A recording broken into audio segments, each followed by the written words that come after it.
Aquela parte do Apocalipse que fala em os 4 cavaleiros do Apocalipse, né? Uhum. Que é o anticristo, a fome... Eu vou me ater ao que é principal, Tá. que está mais próximo da nossa realidade. O primeiro cavaleiro do Apocalipse, ele está no cavalo branco. Isso. Né? No cavalo branco, ele representa poder. Você vê Napoleão no cavalo branco, Dom Pedro no cavalo branco, o príncipe no cavalo branco. Poder. Né? E ele tem um arco nas mãos, mas ele não tem flechas. E eu já li gente que fala que pode ser tanto Jesus Cristo quanto o anticristo, né? Não, é o anticristo. Então, mas tem uma linha que fala que pode ser Cristo voltando. Mas Cristo não apareceria com arco. Sei lá. Então seria o anticristo. O anticristo. Tá. Ele vem com um arco nas mãos. E por que não tem flecha? Sabe onde está a flecha? Na nota de $1.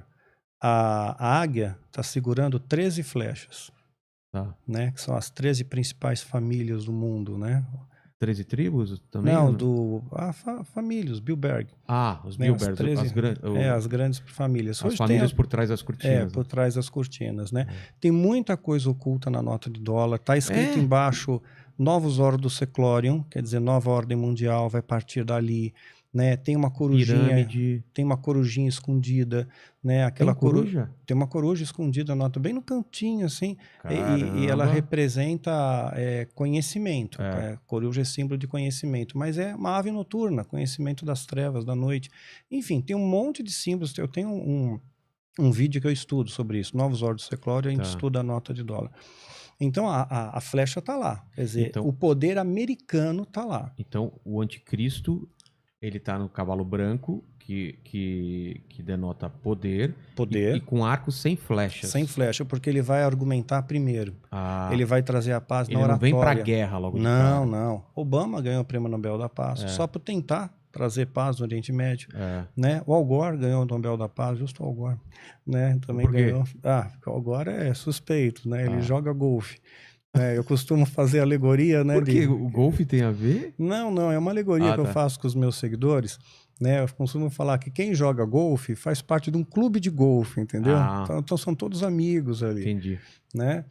Então... Pode até simular que são inimigos, mas é todo mundo na mesma turma. Não, tá todo mundo... Trump, todos os caras jogam golfe. Claro, a Rússia ajudou sim nas eleições americanas, tal, então tá tudo amigo, né? Então é o clube de golfe. Então vamos lá. Primeiro cavaleiro do Apocalipse. Então é o anticristo. O segundo tá num cavalo vermelho? Já é o segundo ou não? Qual é a cor do segundo cavalo? Ele vai vir em pestes, né? Mas o primeiro momento, que é importante ressaltar, ele vem trazendo a paz pela oratória. E a Bíblia diz que, quando houver paz e segurança, haverá repentina destruição. Então, na hora que a gente achar, ufa, agora... Passou, nossa, cara. Passou. Então vai ser um cara que vai ter uma boa oratória, ele vai trazer uma falsa paz, né? Só que depois vem a repentina destruição. E tem um detalhe, sei como tudo corrobora. Apocalipse 17 tem uma profecia que fala sobre um 8º rei, né? Sobre o 8º rei.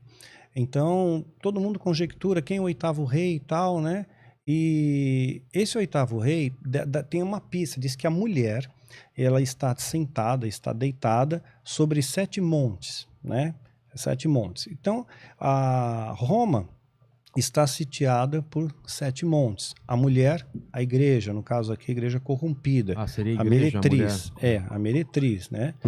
Aí o que acontece? O 8º rei, se a gente pegar o Tratado de Latrão, que deu poder de Estado ao Vaticano, o Vaticano tem poder de Estado hoje, né? Tem um Estado independente. Então foi feito um Tratado de Latrão, assinado em 11 de fevereiro de 1929.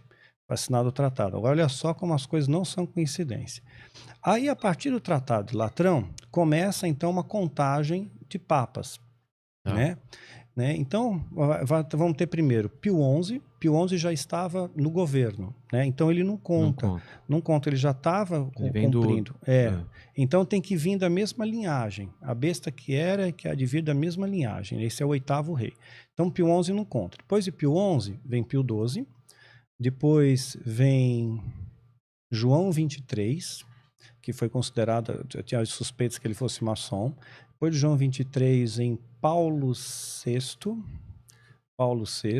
João Paulo I. Esse João Paulo I, ele falou que ele ia fazer uma investigação criteriosa no Vaticano, porque ele suspeitava de infiltração de maçonaria lá. Curiosamente, o pontificado dele durou só 33 dias. Morreu. E não fizeram nem necrópsia. Morreu, mumificaram o cara. Só porque queria levantar os Pois maçons lá. é. Dom João VI. Aí vem João Paulo II. João Paulo I primeiro. Ué? Porque é o João VI. João Paulo. Perdão. João já Paulo contou, I. Sim, já João Paulo contou, I. Isso. João Paulo II, né? Isso. Aí nós temos o Bento XVI, que renunciou. Lembra do dia que ele Estranho pra renunciou? caramba isso. Lembra o dia que ele renunciou? Não. Renunciou no dia 11 de fevereiro. A mesma data que foi assinado o Tratado de Latrão. Sério? 11 de fevereiro de 1929. Ele renunciou em 11 de fevereiro de 2013. Né? Renunciou. Aí, curioso, não sei se você lembra dos detalhes, caiu um raio na Basílica de São Pedro, né? Foi mídia para todo quanto é lado. Nossa, bem no dia que ele faz a renúncia, cai um raio na Basílica. E a Basílica, ela foi construída, uma boa parte dela, com pedras que vieram do Coliseu, que era um local de morte, né? Os cristãos eram lançados lá. E o Coliseu, por sua vez, ele foi financiado através do saque do tesouro do templo. Né, quando os romanos sitiaram Jerusalém no ano 70, saquearam os tesouros, financiou a construção do Coliseu. Né, e pedras do Coliseu foi para a Basílica. Aí caiu o raio na Basílica, né, bem na data que foi assinado. Então, aí saiu, né, Bento XVI sai e entra em cena o Francisco, que é o sétimo. Mas essa saída do Papa foi muito estranho, né? Foi estranho. Foi estranho. Era um Papa que ele teve uma rejeição absurda pela Igreja Católica. E que era alemão, acusado de ser nazista, não sei o que, tal. E de repente ele renuncia, né? É o primeiro que renuncia, não é? Não, tinham 3 antes dele. 3 antes dele renunciaram. Mas é uma coisa raríssima. É raro. Raríssima. Não aí foi por doença, não foi por nada. Né? E agora tem o Francisco. Que é o oitavo. Que é o sétimo. É o sétimo? Porque não contou o Pio XI. Tá. Então, né? Ele é o sétimo. Então tá para vir o oitavo. Tá para vir o oitavo. Quando ele morrer, vem o oitavo. Tá. Curiosamente, o oitavo vai ser o Papa de número 257, se não me falha a memória. Tudo isso? 257 papas. Número 257. A soma dos dígitos, formando uma única casa decimal, vai ficar 6. Ele é um dos 6, 666, uma trindade satânica. A besta, o falso profeta, o anticristo. Então, ele vai ser o falso profeta que vai dar apoio ao anticristo. Não esse que está agora, o próximo, o que vai vir. Ele vai dar apoio ao anticristo, para trazer tudo o que ele falar como verdade. É importante ter o apoio da igreja. Então, do jeito que estão acontecendo as coisas, deve acontecer logo esse oitavo Papa. Pois é, as coisas estão caminhando. Aí, chegando perto de 2023, o negócio da vacina do Bill Gates, sei lá. É muita coisa acontecendo. A gente pode especular. Pode durar um ano, pode durar 20 anos. Pois quem sabe é Deus, né? Mas a gente observar os sinais, você vai ver uma tempestade. Eu vejo vento, relâmpago, eu imagino, puxa, vem uma tempestade por aí. Né? Então eu estou observando os sinais, tá acontecendo coisas. Mas vamos voltar lá então. O oitavo cavaleiro estava falando por quê? Em relação ao quê? O oitavo rei? O oitavo rei, aliás. O oitavo rei é aquele que vai ser o falso profeta, né? Porque ele vai ser um membro da igreja. Ele não é o anticristo, ele só não é o anticristo. Tá. Ele vai dar apoio ao anticristo. Que é o primeiro cavaleiro do Apocalipse. E o segundo? E o segundo aí sim, começa a peste. Começa a guerra e peste. Peste primeiro, guerra depois. Mas a peste já não é o que a gente está vivendo ou vai vir uma... Não, vem muito pior. Isso aqui é um ensaio. Para com isso. Isso aqui é um ensaio. Porque, olha, o nível de letalidade... Se você pegar em percentual estatístico, friamente falando, né? Estatisticamente, em percentual, né, não são tantas pessoas que morrem. Morte sempre é trágica. Mas parece que está aumentando, né? Que isso pode ser a peste porque está aumentando a letalidade. Está aumentando, mas não chega nem perto de uma gripe espanhola, nem perto de uma peste negra. Não, do ebola e tal, eu sei. Então... Mas a facilidade de transmissão é muito grande, né? Porque já mutou, né? Já mutou, já teve Então variações. Essa peste seria uma pior do que a gente está vivendo. Muito pior. Guerra, seria guerra mesmo? Vamos começar a ter guerras, rumores de guerras, a Bíblia fala sobre isso. Então temos 3 cavaleiros, e o 4º cavaleiro? É a morte? É sobre o cavalo pálido, né?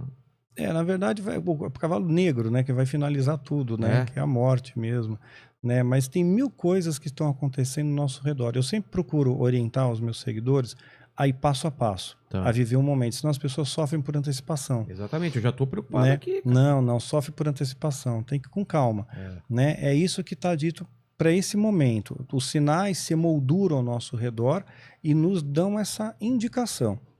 Né? Então eu tenho que tomar uma posição diante disso. O que eu faço? Eu procuro ter mais intimidade com Deus.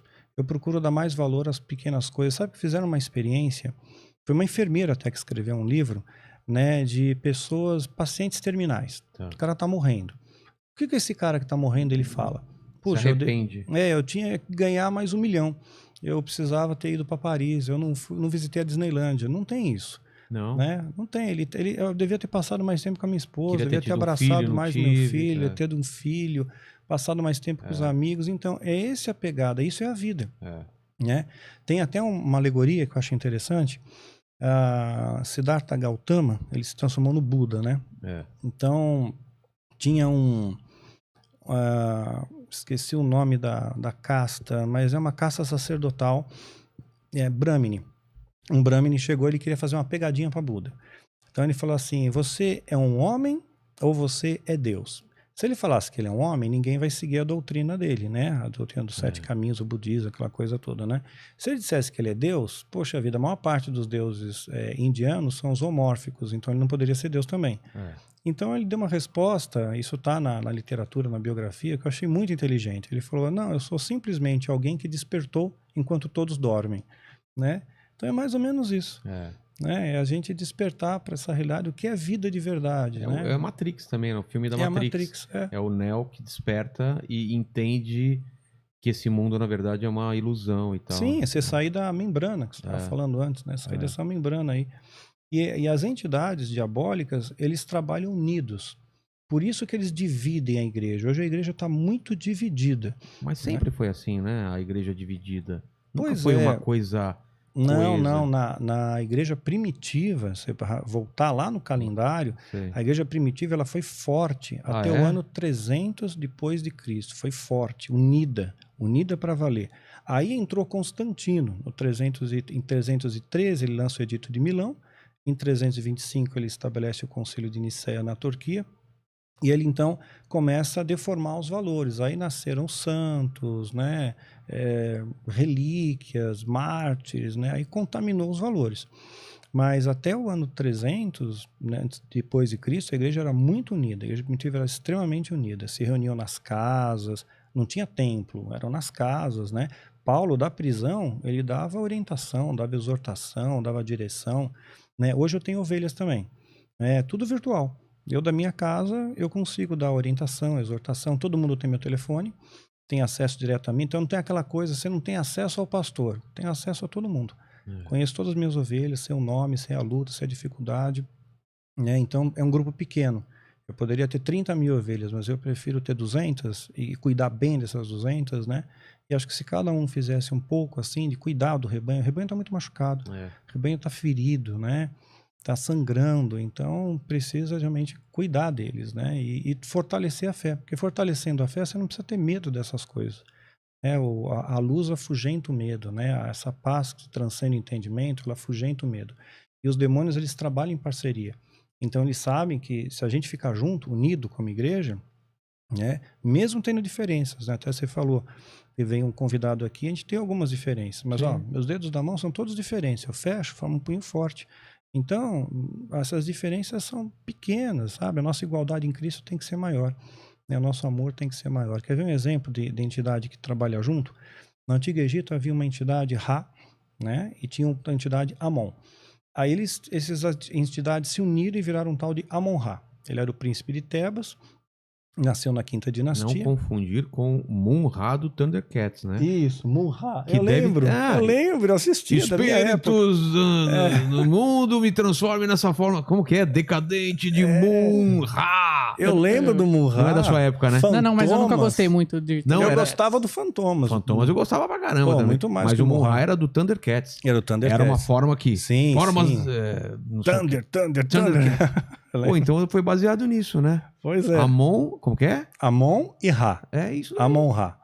Né? E ele foi tão importante que ele surgiu na Quinta Dinastia, na 18ª, ele tem hieróglifos dele numa tumba de um faraó chamado Tutmés III lá, enchendo a bola do cara. Falou, eu te dou poder, estabilidade, meu nome, nome de Ra, tal. Então eles trabalham unidos. Por isso que eles querem dividir, porque eles sabem que caso dividido não prevalece. Então tem um monte de divisão na igreja. Mas Lúcifer mesmo, ele trabalha ou ele tem uma porrada de gente que trabalha? Por exemplo, você falou de poderes territoriais, que estava vindo para um anjo para ajudar Daniel, né? Isso, Daniel. E ele teve que combater um príncipe da Pérsia. Existe príncipes, como se fosse... O mundo é como se fosse um grande reino. Existem príncipes, existem... Porque falam, né? Que tem principados e tal. Existe alguém controlando o Brasil, alguém controlando o México, os Estados Unidos, ou é uma coisa mais ampla? Como que, não, tem os espíritos territoriais. Tem espíritos territoriais. Quem que decide isso? Existe um grande general que decide você vai para lá? Isso, uma espécie de um grande general. Ah, é? Exato. É uma hierarquia? É uma hierarquia. Quando você fala principado, potestades, hostes da maldade, qual é hierarquia, né? Os principados são os mais poderosos, né? Agora, quer ver que nem anjo também tem hierarquia. Tem anjo, arcanjo, querubim, serafim. Exatamente. Tem hierarquia também. E tanto espelha pros demônios também. Sim, tanto é que quando o arcanjo Miguel ele encontra com Lúcifer e ele está disputando o corpo de Moisés, você se lembra dessa história? Não, né? Como que é a história? Estão disputando o corpo de Moisés. Então, assim, se Moisés ele fosse enterrado, ia virar um local de peregrinação. Sim. Então, o corpo dele foi transladado para o céu. Só que nesse interim, Lúcifer ele quis tomar posse do corpo, ele quis o corpo, né? E houve uma contenda com o arcanjo Miguel. E o Miguel não repreende Satanás. Ele fala que o Senhor te repreenda. Por quê? Porque na mesma patente. Lúcifer é um querubim, né? E o outro é um arcanjo. Arcanjo não luta com o querubim? Querubim é mais poderoso, é uma hierarquia. O arcanjo não está acima do querubim? Não, quer ver um exemplo? É incontestável. Deus ele manda guardar o caminho para a árvore da vida. Tá. Era uma coisa muito preciosa a árvore da vida. Ninguém pode chegar perto. Quem ele põe? Querubins com espadas de fogo ali. Querubim. Né? Verdade. É a mesma patente de Satanás, querubim ungido. Né? Então, é o cara mais sim, poderoso. Os querubins são os mais poderosos.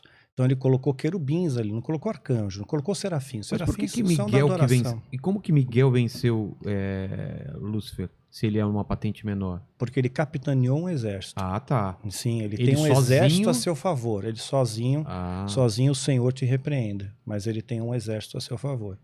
E a batalha espiritual, se você gosta do lance, né? Vou te contar um exemplo clássico da Bíblia de batalha espiritual.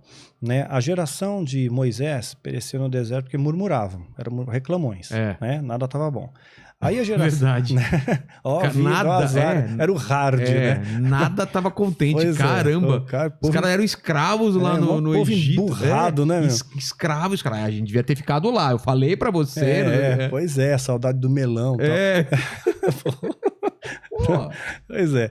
Aí eles estão dando rolê no deserto, tal, aquela geração morre, vem a geração de Josué. Mas também Moisés estava perdidaço lá também no deserto. Moisés não aguentava mais. Sabe que foi por isso? Sabe, Deus ele deu uma graça para Moisés, eu tenho certeza que foi isso, porque eu me vejo no lugar de Moisés.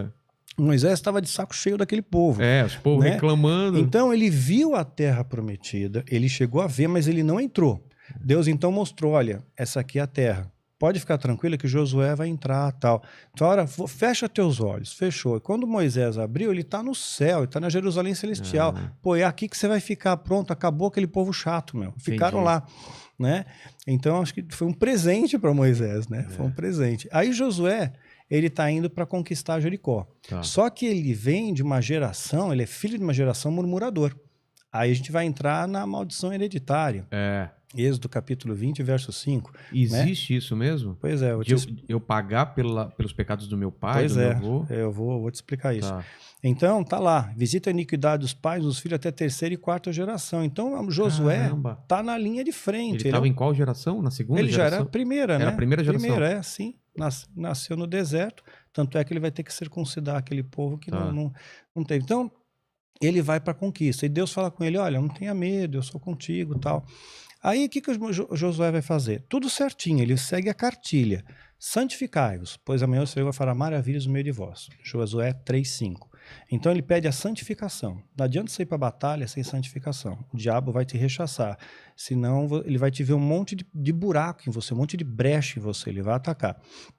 Aí depois que ele busca a santificação, você inverte o dígito, né? Josué 3,5, Josué 5,3.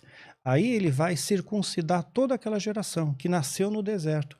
Não nasceram no Egito e saíram circuncidados. Eles nasceram, então não tinham circuncidados. E era importante a circuncisão porque fazia parte da aliança.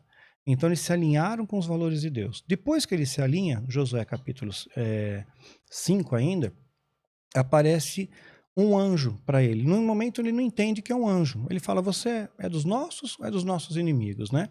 Na boa, é uma pergunta idiota, porque se fosse do inimigo, tomava uma espadada já e ficava esperto, né? Mas ele perguntou, é dos nossos ou dos nossos inimigos? Ele fala, não, eu venho como príncipe do exército do Senhor. Ele é um príncipe, né? E ele está com espada desembainhada na mão, ou seja, ele está pronto para a guerra. Se o príncipe do exército está lá, o exército está junto dele. Ele não está sozinho. Josué, nesse momento, conquistou algo que a gente chama de autoridade espiritual. O mundo espiritual se mobiliza a favor de Josué. Só que tem a legalidade. Esses daqui, essa geração, é filho de uma geração murmurador. Eles vão murmurar. Então, o que Josué faz? Josué 6,10. Vocês não vão falar nada. Não sai a palavra alguma de sua boca até o dia que vos diga gritai. Aí você grita.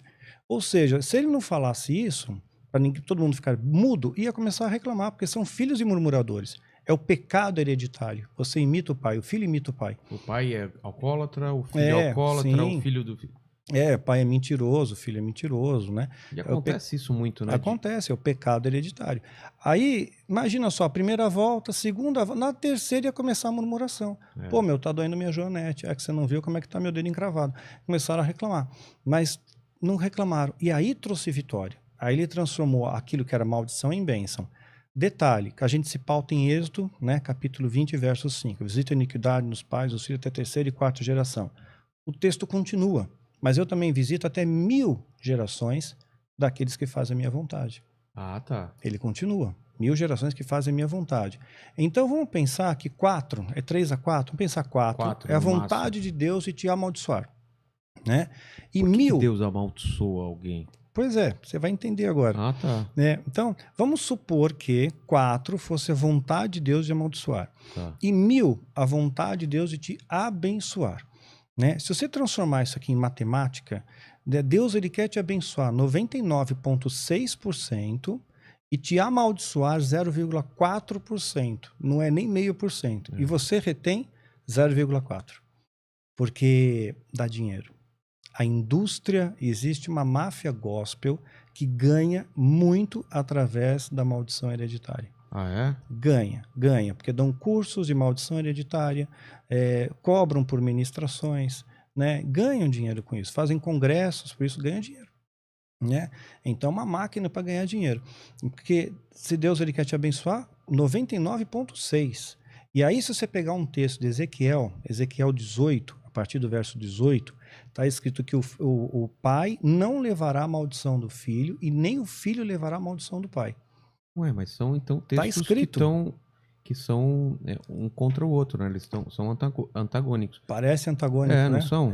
Parece antagônico. Mas esse 0,4% de maldição são para aqueles que herdam o pecado, que continuam o mesmo erro.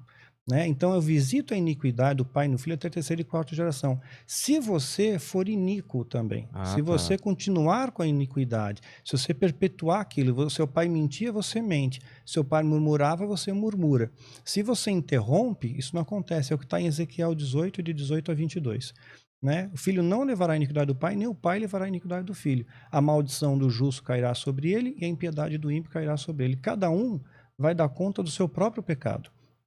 Né? Então, é muito claro isso. Deuteronômio também fala isso. Porque senão é uma coisa injusta, né? Eu pagar por por um pecado do meu pai ou do meu avô, coisa que eu nem tive controle sobre isso.